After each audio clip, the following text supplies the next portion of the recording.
Hi friends. ఏనుగంతా తండ్రి లేకున్నా ఎలుక పిల్లంతా తల్లి ఉండాలంటారు. ఈ శాస్త్రం అనేది 100% నిజం ఫ్రెండ్స్.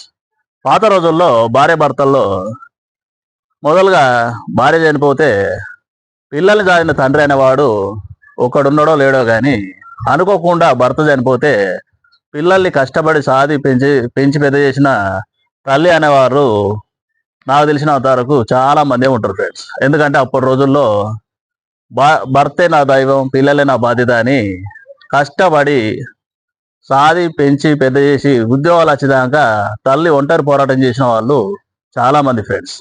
కాలానుగుణంగా మొత్తం కాలం మారిపోయింది. ఈ రోజుల్లో భార్య భర్తల మధ్యలో అంత సఖ్యత లేక పిల్లలున్నా కూడా ఎవరి దారి వాళ్ళే చూసుకునే రోజులు తయారైనాయి. నాకు తెలిసిన ఒక అమ్మాయి, ఆమెకు మ్యారేజ్ అయింది, ఇద్దరు పిల్లలు.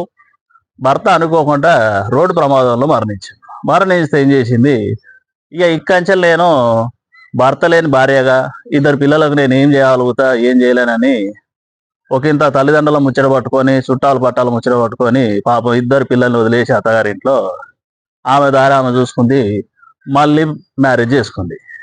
ఫ్రెండ్స్, ఇదెంత హృదయ విదారకం అంటే చూస్తేనే బాధ అనిపించింది. ఎందుకంటే పిల్లల వయసు దగ్గర దగ్గర 5 సంవత్సరాలు 7 సంవత్సరాలు ఉంటారు కావచ్చు. పాప ఇప్పటి నుంచి ఆ పిల్లలు తండ్రి లేని బతకడం అంటే చాలా కష్టం ఫ్రెండ్స్. పాత రోజుల్లో అంటే అప్పుడు ఖర్చులు తక్కువ, చుట్టాలు పట్టాల మధ్యలో మంచి సఖ్యత ఉండి ఒకరు కాకపోతే ఒకరు సాయం చేసిన వాళ్ళు, మాట సాయము మూట సాయం అని ఎంతో కొంత సాయం చేస్తే ఆ రోజులలో పెరిగి పెద్దయిన వాళ్ళు ఉన్నారు. కానీ అదంతా ఈ రోజుల్లో అసలు కుదరదు ఫ్రెండ్స్. ఎవరికి వాళ్ళు యమునా తీరాన్ని బతికే రోజులు కాబట్టి ఇప్పుడు అదంతా కష్టం.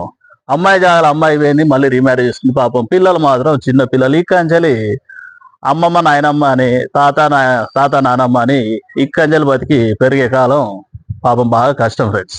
కాబట్టి మంచి సంబంధాలు చూసుకునేటప్పుడే అటు కుటుంబము ఇటు కుటుంబం, అటు 7 తరాలు ఇటు 7 తరాలు అని చూసి సంబంధాలు చేసుకుంటే కొంతవరకు ఈ బంధాలు అనేది ముందుకు పోతాయని నా అభిప్రాయం ఫ్రెండ్స్. Thank you friends. ఈ వీడియో నచ్చితే లైక్ చేయండి, షేర్ చేయండి, ఫాలో చేయండి.